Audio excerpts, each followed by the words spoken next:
Bueno, pues nosotros somos el equipo 4 y les vamos a hablar sobre puerperio, atención, evolución y aspectos socioculturales. El equipo se conforma por López Barrón Roberto, López Mauricio Jessica, que soy yo, y Martínez Díaz Daniela Guadalupe. El contenido de la presentación es la introducción, que es el puerperio fisiológico, las etapas del puerperio, que es el inmediato y el tardío, la atención en el puerperio inmediato, la fisiología del puerperio, que abarca la involución del útero, los loquios, cuello del útero y vagina, reparación de la función ovárica y pared abdominal. Y el puerperio patológico, les vamos a hablar de hemorragia, endometritis, mastitis, infección de herida y tromboflebitis pélvica séptica. Bueno, a manera de introducción, pues debemos considerar este tema de importancia porque eh, principalmente nos van a llegar pacientes que es su primer embarazo o su primer parto, ¿no? Entonces, nuestra responsabilidad como médicos es a darles a conocer los cambios que puede haber en su cuerpo durante este periodo, que pues obviamente para algunas va a ser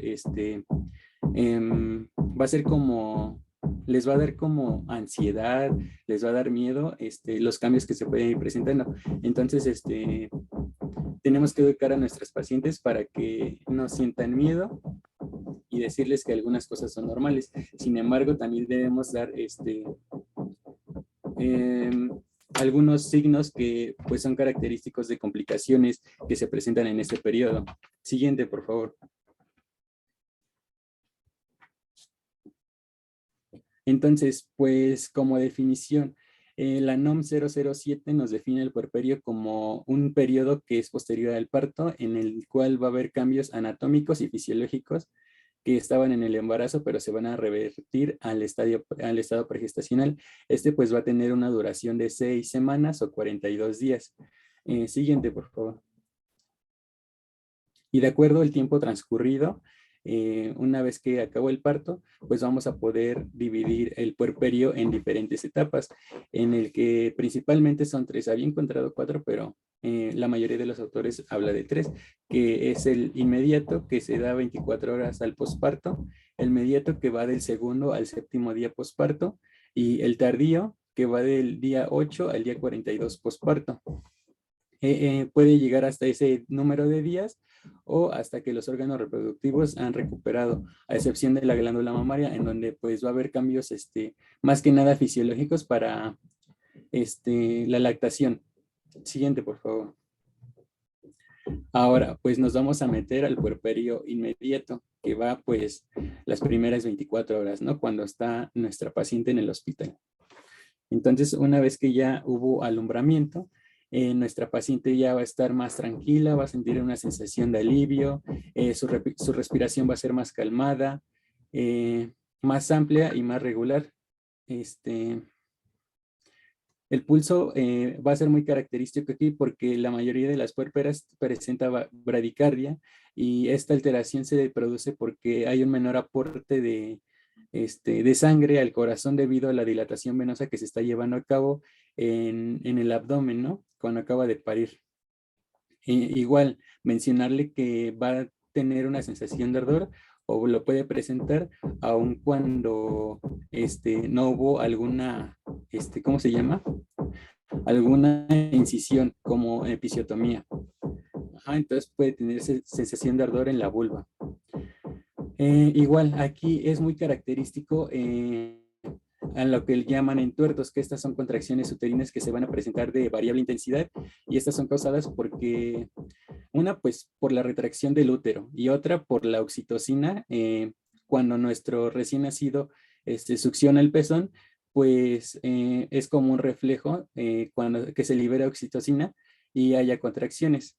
Aquí pues igual debemos revisar la temperatura. Este es normal, de 37 puede llegar hasta 37.8 y ya, no debe haber alteraciones. Los escalofríos, igual este es muy característico de este puerperio inmediato. Estos son debido a que hay una depresión brusca del abdomen por la involución rápida del útero. Entonces, como que la irrigación se va a centrar en esos órganos abdominales y en los periféricos, pues va a haber deficiencia, o sea, va a haber muy poquito volumen sanguíneo, por lo que va a sentir escalofríos, pero pues es importante recalcar que la temperatura va a permanecer normal. Después vamos a tener dificultad para la micción o incontinencia urinaria. Esta es causada porque pues hay, ¿cómo se llama? Hay una relajación del esfínter o hay atonía del esfínter que pues horas o días después se va a recuperar.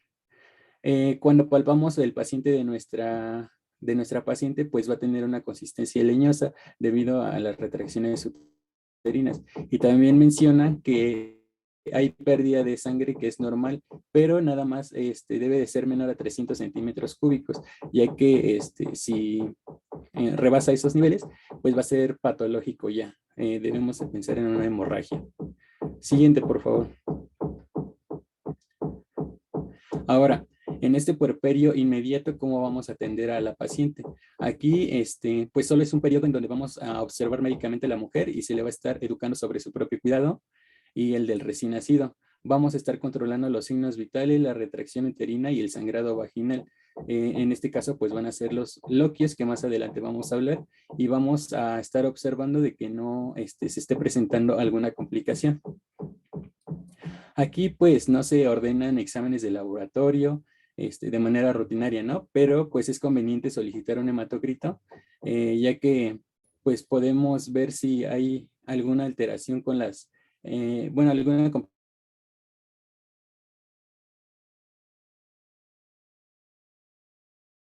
complicación como nuestra paciente tuvo a su bebé, va a pasar 4 horas.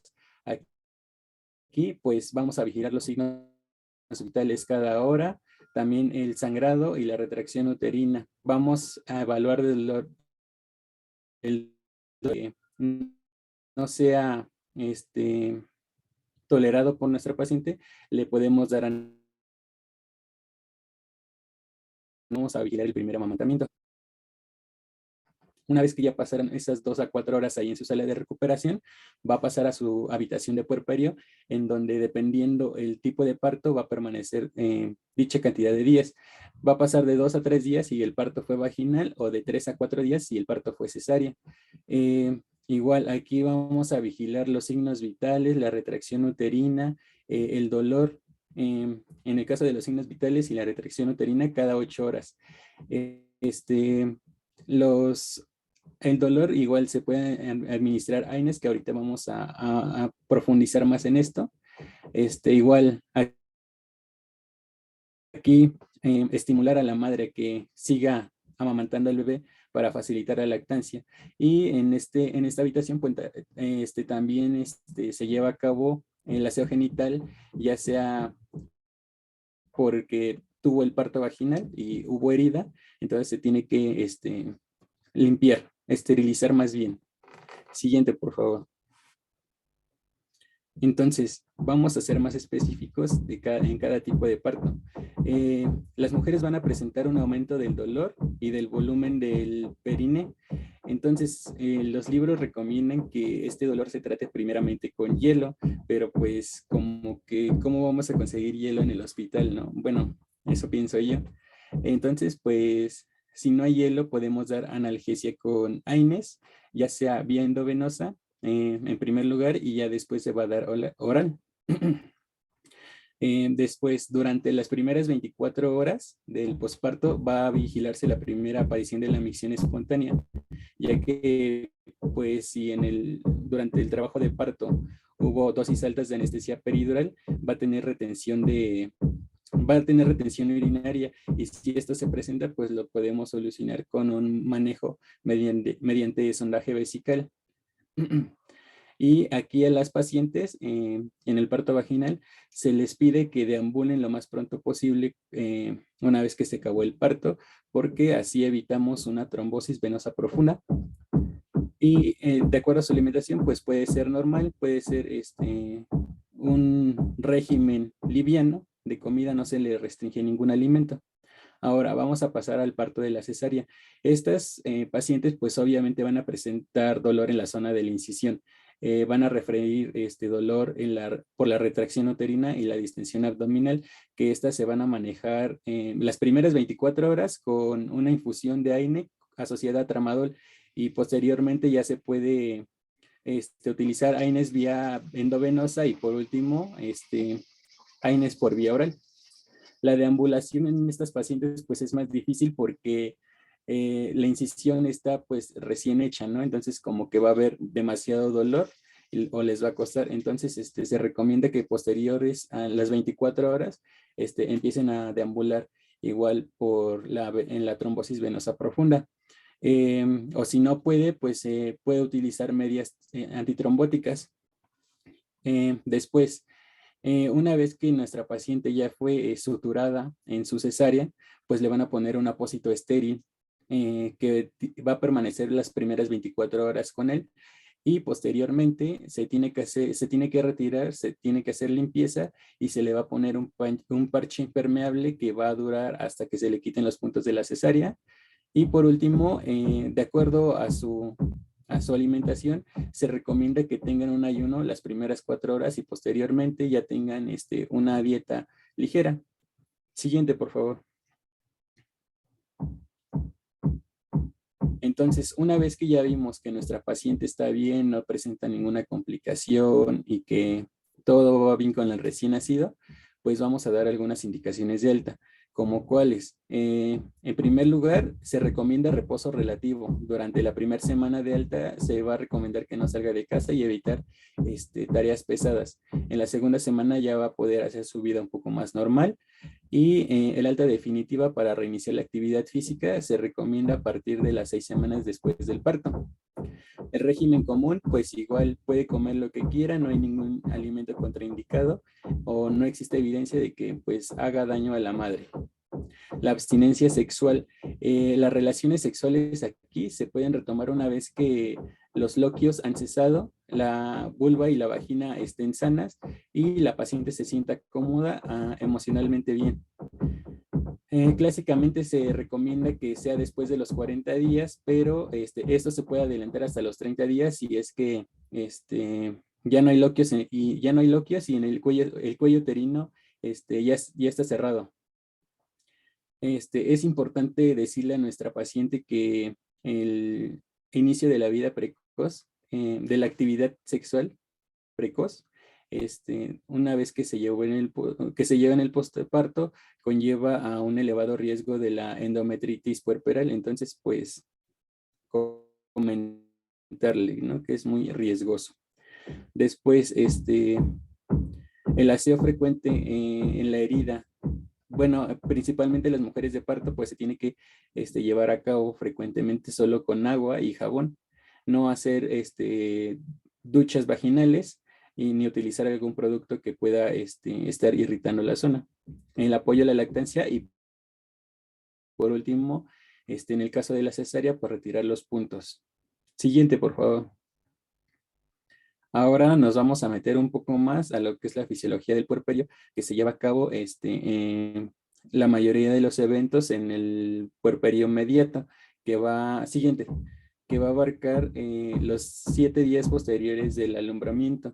Aquí, pues, durante los primeros días del puerperio va a aparecer poliuria intensa, que se va a marcar más si es que hubo edema durante el embarazo.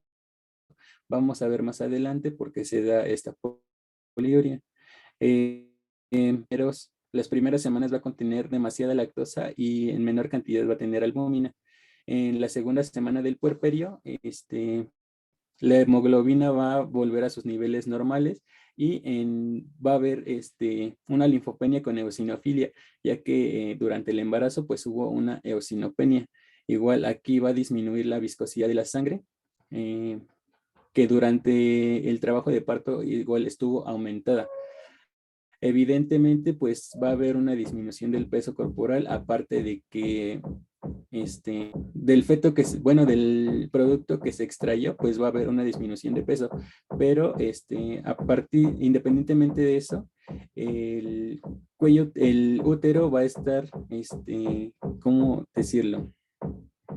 Va a estar eliminando los loquios que igual van a ser como un peso disminuido y las actividades metabólicas, principalmente la eliminación de agua extracelular es lo que va a estar provocando la disminución de peso. Se dice que hay una disminución de 2 kilos por semana durante este periodo. Siguiente, por favor. Entonces, en el puerperio inmediato se van a llevar otros eventos importantes que ahorita vamos a empezar a hablar, como la involución del útero, los loquios, la secreción láctea, la reparación de las funciones ováricas, etcétera. Buenos días, maestra y compañeros. Mi nombre es Daniela y ahorita vamos a hablar un poco más acerca de de la fisiología del puerperio, como lo menciona mi compañero Roberto. Debemos de saber que durante el puerperio, los órganos y los sistemas maternos que sufrieron ciertas modificaciones durante el embarazo van a presentar nuevamente modificaciones que los van a retornar o involucionar en gran medida a las condiciones pregestacionales. Vamos a hablar un poco acerca de la involución del útero. Hay que saber que después de la salida de la placenta, van a continuar las contracciones uterinas, las que en ocasiones pueden tener una intensidad variable. Estas contracciones van a ser esenciales para la hemostasia, ya que van a comprimir los vasos sanguíneos del lecho placentario y van a lograr su obliteración. Encontramos que pueden haber 3 tipos de contracciones uterinas durante el puerperio, que son las contracciones permanentes o también llamada retracción uterina. Por otro lado, vamos a tener a las contracciones rítmicas espontáneas y finalmente las contracciones inducidas. En el caso de la contracción permanente, estas encontramos que van a ocurrir durante las primeras horas del puerperio inmediato y clínicamente se pueden detectar al palpar el útero en el hipogastrio y con una consistencia dura y firme. En el caso de las contracciones rítmicas y espontáneas, estos son los llamados entuertos que ya mencionaba mi compañero hace un momento, y este tipo de contracciones va a ocurrir también durante el puerperio inmediato y en los primeros días del puerperio temprano, perdón. Y dentro de las primeras 24 horas, estas contracciones van a ser regulares y coordinadas, pero posteriormente pueden disminuir su intensidad y su frecuencia. Y finalmente, las contracciones inducidas se van a producir durante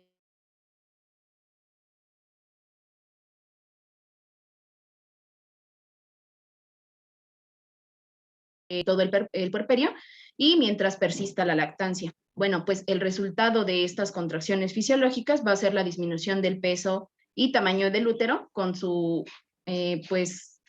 con una regresión y con una regresión de su masa muscular, perdón. La siguiente, por favor.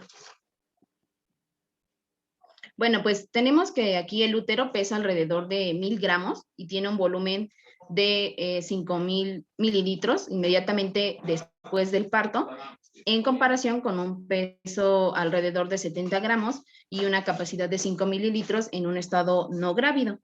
Y esta disminución inmediata del tamaño del útero va a ser resultado de la expulsión del feto, de la placenta y del líquido amniótico. Algo importante de mencionar es que justo después del nacimiento, la contracción del músculo liso de las paredes arteriales, como ya lo mencionaba, va a ser un mecanismo por el cual se va a mantener adecuadamente la hemostasia uterina en la mayoría de las ocasiones, sin ningún problema. También es importante saber que ocurre un proceso de autólisis de las proteínas intracelulares de las células miometrales, lo que puede provocar también una involución uterina adicional. Esto a su vez va a traer como resultado una disminución más marcada del útero y celularmente va a disminuir el tamaño de estas células, pero no su número. Y a raíz de estas alteraciones encontramos que el útero vuelve a estar en la pelvis alrededor de la segunda semana del parto y vuelve a tener su tamaño normal a las 6 semanas, pero esto es un aproximado. La siguiente, por favor. Igual, va a haber otros cambios en las estructuras que se encuentren cercanas y tenemos que respecto a los cambios que se producen en el cuello del útero, va a reducir rápidamente su dilatación a 2 o 3 centímetros en las primeras horas posparto y permanece así durante la primera semana del puerperio hasta lograr disminuir su dilatación a 1 centímetro. También es importante que sepamos que después del parto, el orificio cervical externo pues va a adquirir una nueva forma. Recordemos que antes del parto, pues este orificio cervical externo tiene un aspecto puntiforme, como lo podemos ver en la imagen B, y luego del primer parto va a adquirir una forma longitudinal, como lo podemos ver en la imagen A. Esto pues como producto del desgarro que va a ocasionar la cabeza del feto al pasar por esta estructura. Y pues en el caso histológico, aquí se va a reducir progresivamente la hiperplasia e hipertrofia glandular, pero puede persistir el edema más allá de la 6ª semana. Ahora, respecto a la vagina, tenemos que en el caso de los tejidos vulvares y vaginales, pues se van a normalizar durante los primeros días, aunque el epitelio de la vagina puede reflejar un estado hipoestrogénico. Esto si la mujer se encuentra amamantando. ¿Por qué? Porque la función ovárica va a quedar inhibida durante la lactancia materna. También encontramos que una recomendación que le podemos dar a nuestro paciente para recuperar el pues, tono de los músculos del suelo pélvico es realizar algunos ejercicios. En el caso del tono muscular de la vagina, puede fortalecerse con los ejercicios de Kegel, que pues van a consistir básicamente en contracciones repetitivas de estos músculos. Siguiente, por favor. Bueno, Roberto nos hablaba un poco acerca de los loquios. Aquí vamos a profundizar un poquito más acerca de estos. Se le van a denominar loquios al contenido líquido normal que es expulsado por el útero en su proceso de involución y curación. Los loquios encontré que no van a tener un mal olor, pero van a ser variables tanto en cantidad como en sus características a lo largo del puerperio. Tradicionalmente, pues se pueden describir o se pueden clasificar como loquios rojos, loquios cerosos y loquios blancos.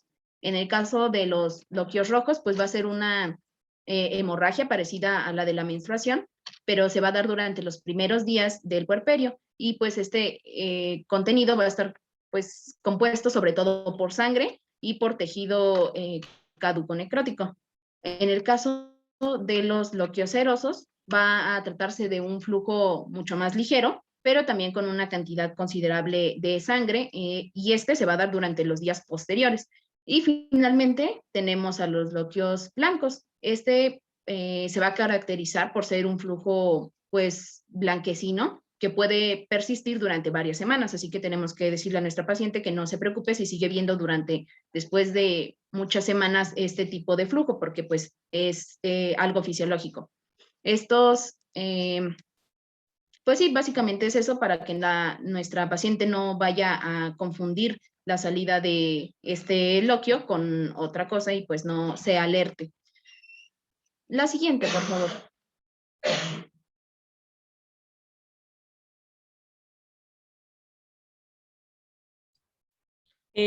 Pues yo les voy a hablar acerca de la reparación ovárica, que era algo que también mencionaba mi compañera Daniela, y hablaba de que tiene que ver acerca de si la mujer amamanta o no amamanta, y pues depende principalmente de esto, pero es muy variable. Por ejemplo, las mujeres que amamantan tienen un mayor tiempo de amenorrea y anovulación, porque pues la demora está dada por el elevado nivel de prolactina que estas están produciendo. Y la recuperación es muy variable y depende de una serie de factores como cuán seguido es alimentado el bebé, si la lactancia materna es suplementada por fórmula o no. Y el 50 a 75% de las mujeres que amamantan recuperan su periodo a las 36 semanas postparto, mientras que las mujeres que no amamantan pueden comenzar a ovular tan pronto como el día 27 después del parto. Entre ellas, el primer periodo menstrual suele ocurrir en promedio de 7 a 9 semanas postparto. De acuerdo a la pared abdominal, pues esta permanece blanda y flácida por varias semanas. A meses de la recuperación, al estado de preembarazo, depende completamente del ejercicio que haga la madre. Como lo comentaba mi compañera Daniela, pues las cosas no van a regresar a su lugar a menos de que la mujer esté realizando ejercicio. Y el ejercicio empieza en cualquier momento después del parto vaginal y cuando disminuye el dolor abdominal después de una cesárea. A menudo aparecen las estrías abdominales llamadas estrías gravídicas y con excepción de algunas estrías, la pared abdominal vuelve al aspecto que tenía antes del embarazo. No obstante, si los músculos se mantienen atónitos, la pared abdominal también permanece laxa. Algunas veces hay separación notable de los músculos del recto y es a lo que llamamos diástasis del recto, que se puede ver en la imagen de abajo. Del lado izquierdo está un abdomen normal y del lado derecho una diástasis del recto. De acuerdo a las mamas, si la puerpera no amamanta, que era lo que estábamos mencionando, los niveles de prolactina caen alrededor de la segunda a tercera semana de puerperio. Y el calostro es el líquido que sale por las mamas durante los 2 a 4 primeros días posteriores al parto. Y estos tienen un alto contenido de proteínas e inmunoglobulinas que pues después son las que ayudan al sistema inmune del recién nacido. La secreción láctea madura progresivamente, de modo que alrededor del séptimo día del puerperio la leche materna está madura. La liberación de calostro-leche comienza con un proceso endocrino convirtiéndose en un proceso autócrino. Y la célula secretaria de la glándula mamaria produce el factor inhibidor de la lactancia. Este reduce la producción de leche y cuando el recién nacido está tomando leche, estimula más producción al remover este factor inhibidor de la lactancia.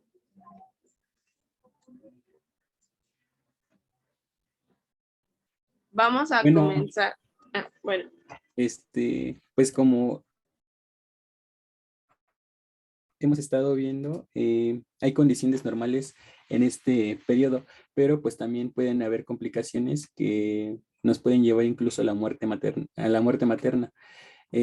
Las complicaciones más frecuentes del puerperio principalmente se va a ser la hemorragia y las infecciones, que bueno, ahorita vamos a ir metiéndonos poco a poco en cada una de ellas.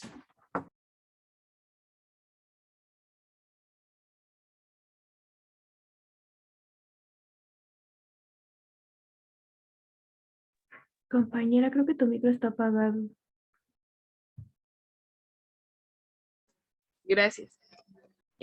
Vamos a comenzar con la endometritis, que esta es la primera causa de fiebre del posparto, siendo la cesárea el factor más importante que desencadena.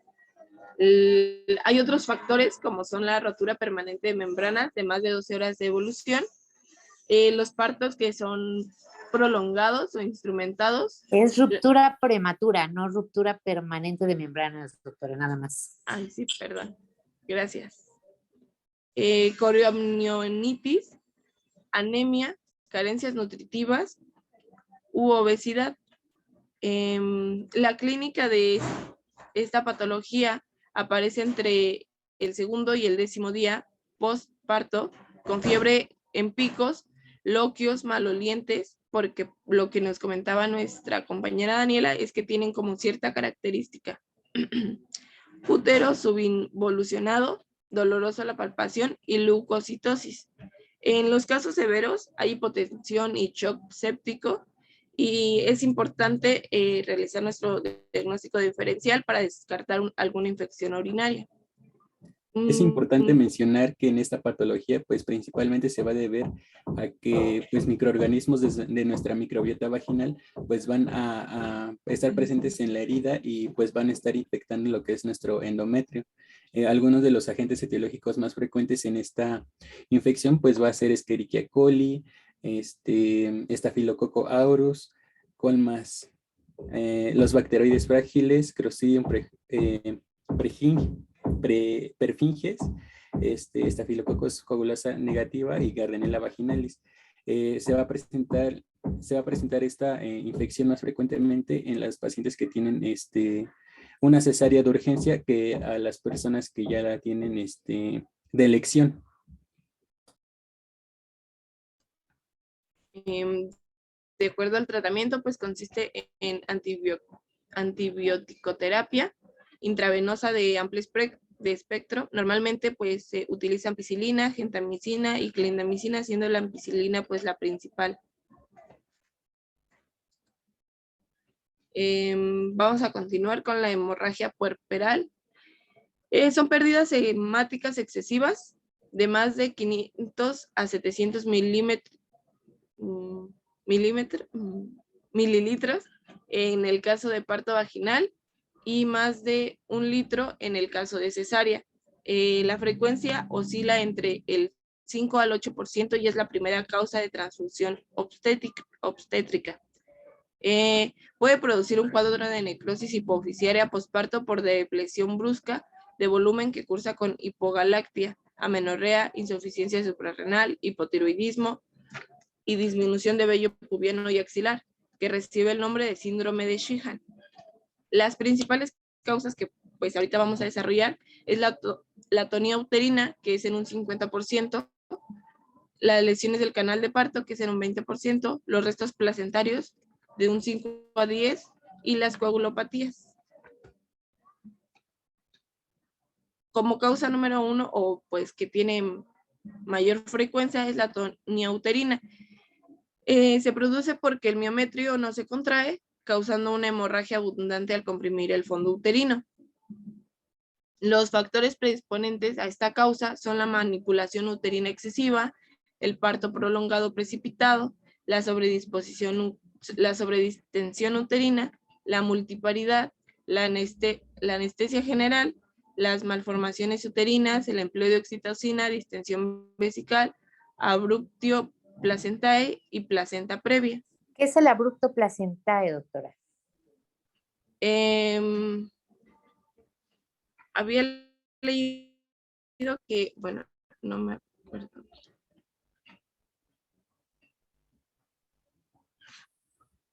Porque estás exponiendo, ¿no? No se trata nada más de leer, porque estás leyendo nada más la diapositiva, por lo menos que hayas leído el tema. ¿Qué es el abrupto placentae?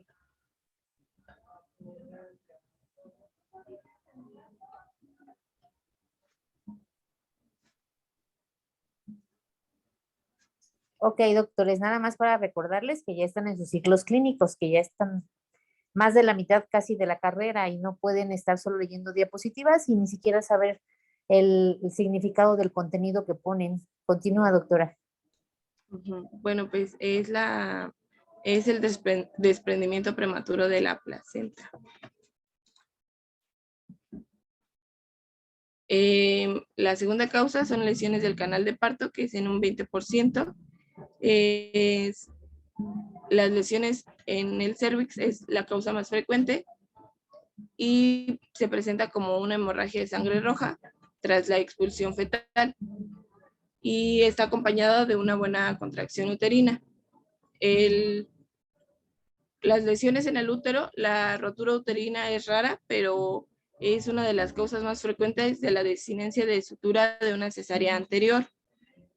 En la vagina, los desgarros pueden extenderse hasta el parametrio y si lesionas las arterias cervicales o uterinas a nivel del ligamento ancho, se requiere de alguna laparotomía, de laparotomía. Y en vulva existe el riesgo de formación de hematomas que pasan inadvertidos y que pueden producir una hipovolemia siliente en el posparto. Los restos, la tercera causa son los restos placentarios, que son del 5 al 10%, y su presencia es más frecuente en placenta con algún grado de acretismo, pero también puede verse en el caso de placentas con colitedones aberrantes o en el cierre precoz del cuello uterino, antes de el alumbramiento, y se considera placentas adherentes aquellas que no poseen una capa de decidua interpuesta con el miometrio, es decir, sin plano de separación entre la placenta y la pared uterina. Y por último, las coagulopatías son frecuentes tras abruptio, aborto diferido, toxemia severa, embolias de líquido amniótico o grandes transfusiones y preeclampsia. Puede aparecer en la trombocitopenia autoinmune y en la enfermedad de von Willebrand. Bueno, pues vamos a hablar de otra complicación que se puede dar durante el puerperio, que es la mastitis. Esta pues va a ser una mastitis infecciosa originada principalmente por una proliferación bacteriana al interior de un túbulo lactífero que se puede encontrar obstruido.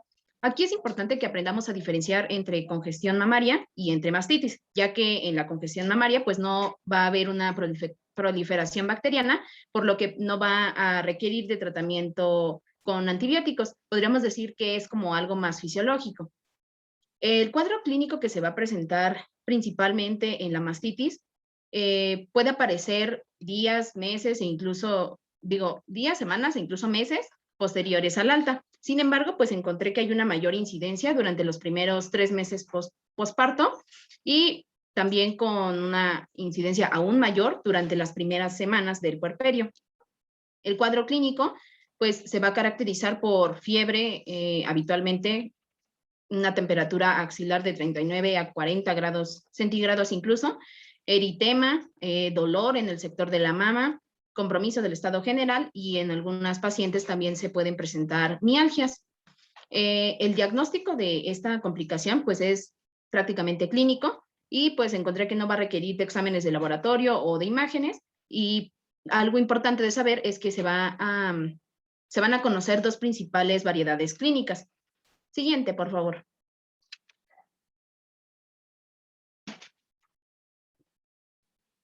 Las 2 variedades clínicas que tienen mayor porcentaje de casos es la mastitis linfagítica y la mastitis abscesada.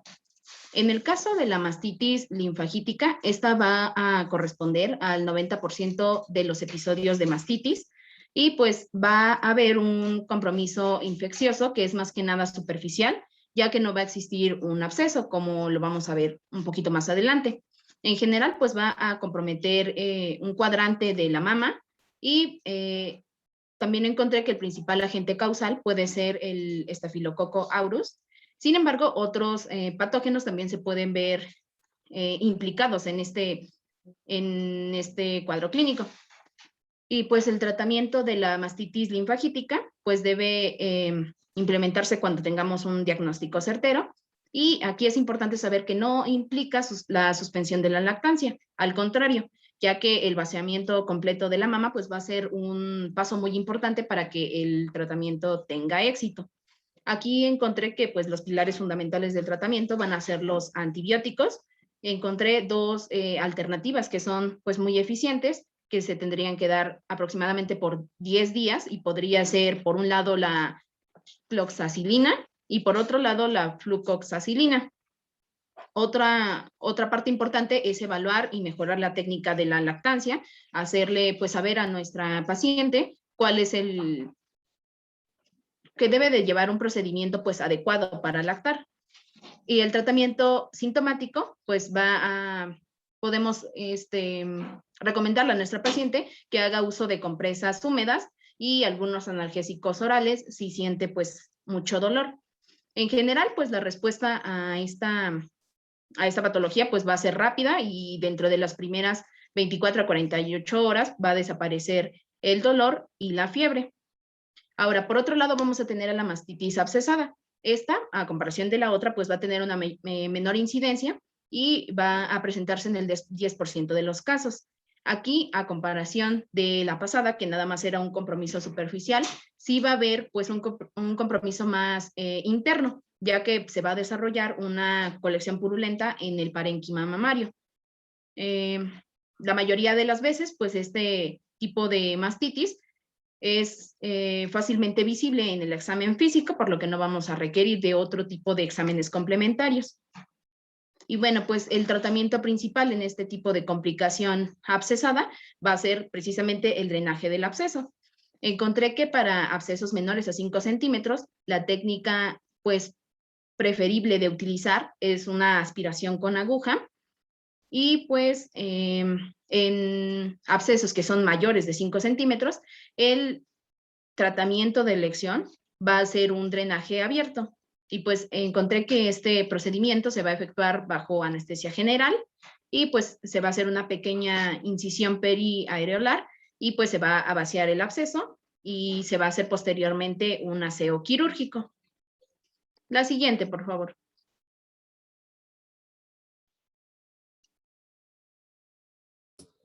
Otra de las complicaciones que es muy frecuente en el puerperio va a ser la infección de la herida operatoria, ya sea que se haya llevado una episiotomía y se infecta o incluso la incisión abdominal de la cesárea. Eh, Esta infección pues va a tener principalmente como etiología al Staphylococcus aureus en un 25% y va a ser igual que la endometritis, una infección polimicrobiana. Va a estar todos los mismos agentes que hablamos en la endometritis. Se habla que la incidencia de esta infección es más común en las cesáreas que en las episiotomías. Y bueno, siguiente, por favor, es que está ahí. Algunos de los factores de riesgo que van a predisponer a la infección de la herida, pues van a ser diabetes, hipertensión, obesidad, incluso la supresión de la inmunidad, ¿no? Ya sea que esté en tratamiento con corticoides o que tenga alguna enfermedad autoinmune, así como la anemia, la coriomielitis y incluso el trabajo de parto prolongado pueden predisponer a la infección de la herida operatoria. Siguiente, por favor. Bueno, como cuadro clínico o diagnóstico, más bien, pues va a ser todo en la clínica, ¿no? Los síntomas en esta parte van a ser locales y de acuerdo a la herida que se esté infectando, pues van a ser diferentes los signos o síntomas. En el caso de la episiotomía, pues va a presentarse en el día 5 o en el día 7 posparto. Va a aparecer un eritema, un edema y una secreción purulenta. Algo que es característico de esta infección es que el dolor va a ir aumentando cada vez más. Se habla que también puede haber un hematoma vulvar, que sería como una complicación de esta infección. Y el tratamiento para este hematoma, pues es el drenaje quirúrgico. Bueno, el drenaje del hematoma. Y en el caso de la cesárea, pues igual los síntomas van a ser locales. Va a haber dolor, eritema, calor local, va a haber una induración. La sensibilidad va a estar presente obviamente, pero la característica de aquí es que la secreción va a ser serosanguinolenta. En el caso de estas dos infecciones, se dice que los síntomas van a estar nada más, los signos y síntomas nada más van a estar ahí localmente. Y en algunos casos puede haber fiebre, pero pues no es siempre. Siguiente, por favor. En el tratamiento de estas infecciones, pues se prefiere los AINES, principalmente para tratar de dolor, los antibióticos para la infección. Y bueno, en el caso de la episiotomía, si está el absceso, se tiene que drenar y se tiene que estar desinfectando constantemente. El régimen antibiótico de esta infección por episiotomía se maneja con ampicilina y cloranfenicol por 7 a 10 días, o se puede, en el caso de que sea, ¿cómo se llama? Alérgico a la ampicilina, puede ser cambiado por amoxicilina con ácido clavulónico, igual por 7 a 10 días. Y en el caso de la cesárea, pues va a ser igual antibióticos, con drenaje de la infección, y debemos estar inspeccionando muy bien la herida, porque si, no sé si vieron en la imagen pasada, en la herida de la cesárea ya empezaba a tener como necrosis. Se prefiere que el tratamiento de la infección de la cesárea sea principalmente en el hospital, ya que van a darse o se van a administrar antibióticos endovenosos. Ya después que vemos que hay mejoría, pues puede ser ambulatorio el tratamiento. Aquí en los antibióticos se prefiere que se dé clindamicina con gentamicina. Igual por 7 a 10 días o 24 horas después, hasta que la fiebre disminuya. Siguiente, por favor. Otra de las complicaciones del puerperio es la tromboflebitis pelviana séptica. Esta la vamos a ver como una complicación de la endometriosis. Esto, pues vamos a ver que en su fisiopatología, todos los agentes causales que vemos en la endometritis van a estar haciendo como una degradación del endotelio de las venas, y va a estar predisponiendo a la formación de trombos, por lo que cuando se forma un trombo puede estar comprometiendo a las venas vesicales, a las uterinas, a las vaginales y a las ováricas. Esto va a tener una frecuencia de 1 en cada 2.000 a 3.000 partos, siendo más común en el parto cesárea.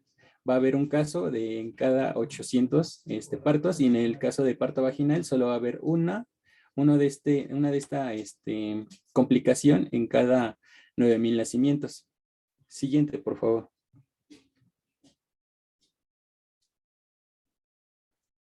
Bueno, esta patología solamente se va a presentar en el 1% de todas las endometriosis, entonces es ya como que algo raro, pero pues igual es bueno tenerlo en cuenta y estudiarlo. El cuadro clínico de esta infección pues se va a presentar principalmente en el día 7 y en el día 10 posparto.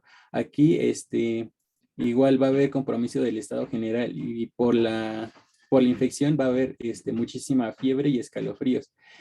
Lo que lo caracteriza a esta patología es que dependiendo la vena del lado que se trombose, va a estar yéndose el dolor, se va a irradiar a ese flanco. También hay náuseas y vómitos, y bueno, recalcando de nuevo, esta patología pues se va a llevar a cabo en las pacientes que tengan una endometritis puerperal en la que no estén funcionando los antibióticos, y dentro de su tratamiento pues igual se van a dar antibióticos para la infección y anticoagulantes para el trombo. Dentro de los antibióticos pues se prefiere dar clindamicina con gentamicina, y para el trombo se da heparina endovenosa de 7 a 10 días hasta que disminuya la fiebre igual. Y bueno, eso sería todo de las complicaciones. Vamos a pasar a los aspectos socioculturales de esta patología.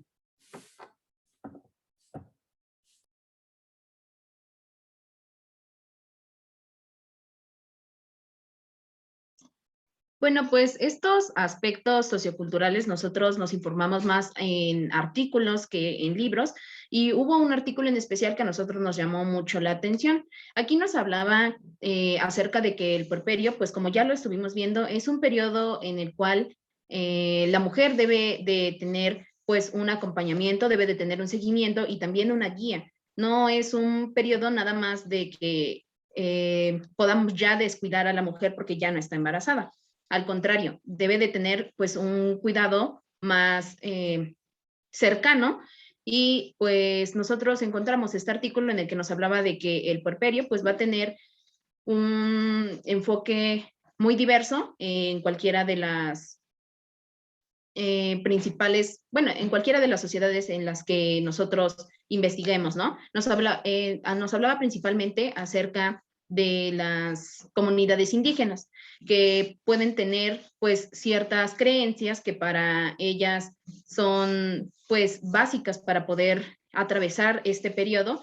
Nos mencionaba que incluso en otras sociedades del mundo, por ejemplo, en China, las madres suelen consumir algún tipo de alimentación en específico, suelen tener algún tipo de reposo o algún tipo de ejercicio en especial, y pues podríamos ver cómo el enfoque de puerperio es muy diferente en cada una de las, pues sí, de las sociedades que tenemos actualmente. Algo que leímos que es muy común en todas las comunidades que tenemos aquí en México, en otros países, es que se le da un cuidado muy especial a la mujer durante este periodo, ya que pues igual se teme que haya alguna complicación materna. Lo más temido pues es la muerte. Lo que nosotros debemos hacer como médicos es respetar las creencias que tienen las personas de las diferentes culturas. Debemos debemos llevarnos de la mano con esa cultura, ¿no? Ellos hacen una cosa, pero nosotros le metemos otra cosa, y así en conjunto pues se va a llevar a cabo un puerperio sano. Ajá. Pues veíamos que en las diferentes culturas como que le dan mucho peso al descanso después del parto, incluso se prefiere baños a la mujer con aguas calientes, que igual esta agua pues obviamente va a llevar plantas medicinales. Es un, no sé, yo lo veo como algo que aún se lleva a cabo en México. Hablando con diferentes personas, con con mis abuelitas, con mi mamá, pues igual como que entra mucho el aspecto cultural, ¿no? Que se va pasando de generación en generación. Entonces como que decían, no, es que una vez que ya dimos a luz, tenemos que meternos a bañar con agua caliente y con hierbas, ¿no? No me acuerdo qué hierbas me dijeron, pero sí había varias que pues como que hacían su infusión ahí y se metían a bañar. Una para que se diera bien el puerperio, y otra creo que era como para lactar. Dependían el tipo de plantas con las que se metían a bañar para, para diferentes cosas. Entonces, no es como que algo que tenga un sustento científico, pero aún así lo debemos respetar. Y además de respetar, pues acompañar, y pues si ellas tienen la confianza de mencionarnos algún mito, alguna creencia que ellas tengan, pues orientar hacia el bien y no olvidar también como dejarlas solas o desacompañadas, porque pues además del aspecto social y cultural, pues también está el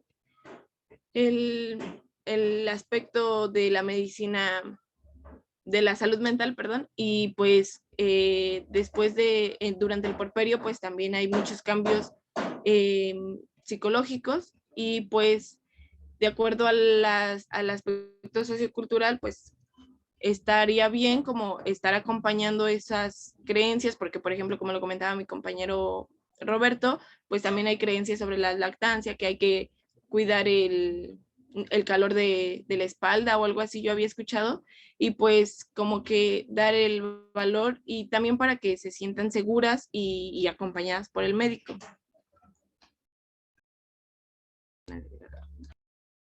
Y pues otro punto importante que nos llamó a nosotros la atención acerca de este artículo es que en muchas ocasiones se le considera al puerperio como un periodo de vulnerabilidad de la mujer. Sin embargo, pues hay que recordar que no es una enfermedad, no es pues algo malo, simplemente pues es un proceso fisiológico por el que se tiene que atravesar para poder regresar todos los sistemas, todos los órganos, en sí, el cuerpo de la mujer a un estado pues similar al que estaba antes del embarazo. No es una vulnerabilidad, y pues hay que quitarnos todos esos tabúes que tenemos acerca de este periodo. Como ya lo vimos, es algo fisiológico, puede enfrentar complicaciones, sin embargo, pues lo más importante es el acompañamiento y una guía para que se lleve un puerperio.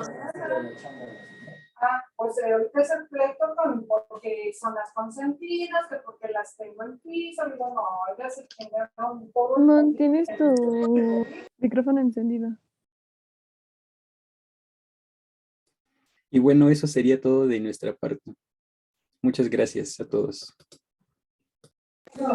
Muy bien, doctores. ¿Alguien tiene alguna duda del tema de puerperio? Una disculpa que me desconecté un poquito, es que ando aquí en el hospital y se me había ido la señal. Yo tengo una duda. Adelante. ¿Lo de los intuertos a todas las mujeres les da? ¿Les Sí, dan esos dolores?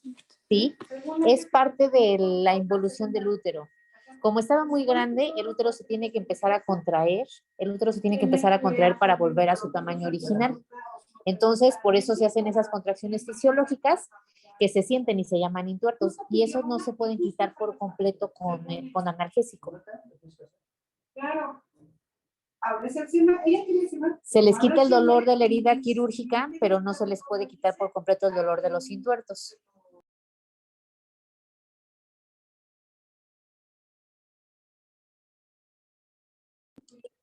¿Sí quedó claro?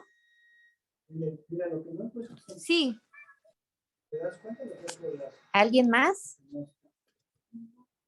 Yo, doctora, a las pacientes que son alérgicas a la ampicilina, ¿qué otra terapia podemos dar? Se puede dar eritromicina o clindamicina, Y también se pueden dar, bueno, casi siempre son eritromicina, clindamicina o incluso metronidazol, también se puede dar. Gentamicina y amicacina también en el puerperio se pueden dar sin problema. Entonces ya ahí se tendría que ajustar otros esquemas de antibióticos.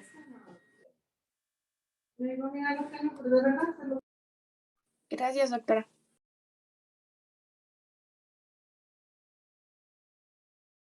¿Alguien más, doctores? ¿Alguien más? ¿Alguna duda, pregunta, comentario? Muy bien, pues con este tema vamos a finalizar nuestra rotación de obstetricia. Demos un segundito.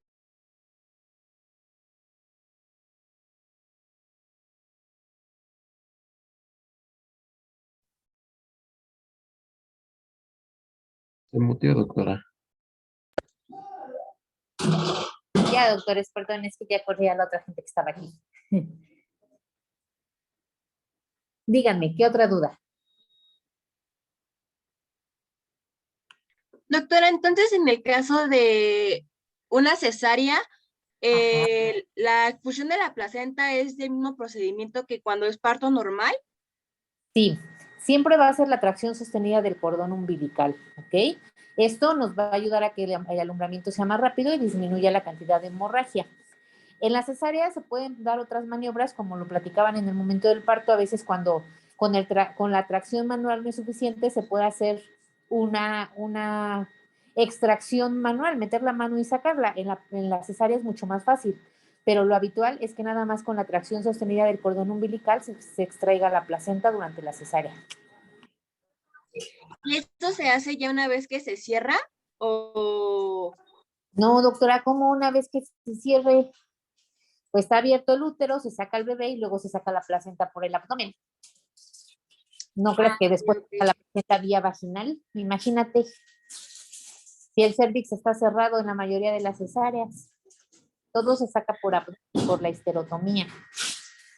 Ah, ok. Muchas gracias, doctora. Por nada, ¿alguien más? Yo, doctora, tengo una duda. Respecto a la cesárea, más o menos, ¿cuál es el tiempo aproximado en que se recomienda quitar los puntos? Una semana. Depende de la sutura que pongas. Eso va a depender más de la sutura que de la cesárea, ¿ok? Generalmente lo que usamos es nylon, que se quita en una semana. Cuando usamos monocril, por ejemplo, esa no se quita y ahí se queda para siempre y se absorbe.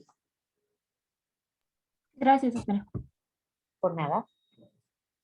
¿Alguien más? Y por ejemplo, en la episiotomía también es una semana o es más, supongo que porque es más Para pues, retirar. o sea, ajá, sí, para retirar los puntos. Por eso les decía que tenían que hacer su tarea de episiotomía. En la episiotomía se ponen puntos absorbibles siempre. Esos puntos no se retiran. Doctora, tengo una pregunta. ¿Mm? Tengo una pregunta, doctora. Bueno, no ve que hay casos en los de que tanto un paciente puede salir alérgico, bueno, en teoría alérgico al hilo, es lo que había mal entendido. Entonces, si fuera ese caso, ¿qué pasaría con la paciente que se le hizo una episiotomía? Eso lo podemos saber hasta que pasa el tiempo y pasan los días y las suturas se rompen o causan un proceso inflamatorio importante. Generalmente lo que ponemos es catut crómico, que es la sutura absorbible más común. Si fueran alérgicas a eso, se tiene que poner otra sutura absorbible como Vicryl.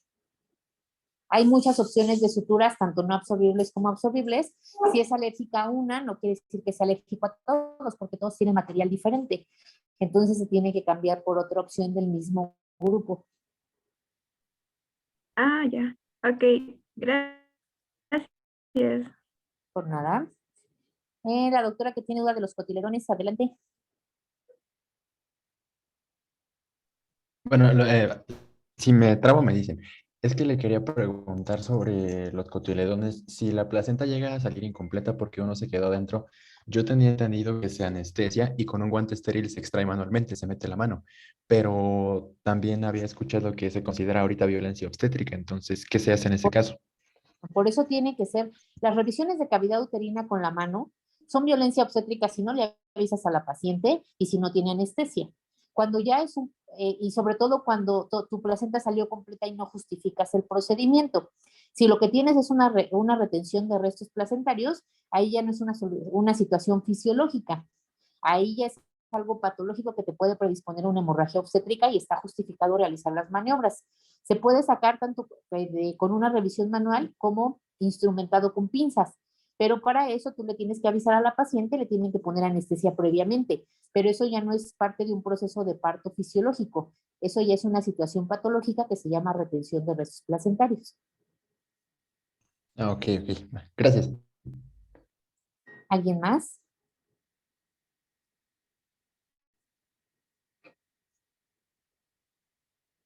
Muy bien, doctores, pues vamos a dar parte a su evaluación final de este módulo. Esto yo creo que, bueno, igual y como me mandaron a mí las indicaciones, supongo que se las mandaron a ustedes. Al final del módulo se va a hacer una evaluación con cada profesor. Les voy a mandar la invitación en la plataforma de Classroom. Por favor, si a alguien no le llega, avísenme en este momento. Acuérdense, mi número es 55 54 04 30 03. Si no les llega, avísenme porque solamente tienen media hora para responder. Son 20 preguntas, está súper fácil, así que no hay pretexto, ¿sale? ¿Entendido, doctor? Gracias. Sí, doctora. Sí, doctora. Sí, doctora. Otras clases, nos vemos en las rotaciones. Muchas gracias, doctora. Gracias. Gracias, doctora. Gracias, Y doctora. en este momento justo les mando el link, 10:30, ya no acepto ningún examen.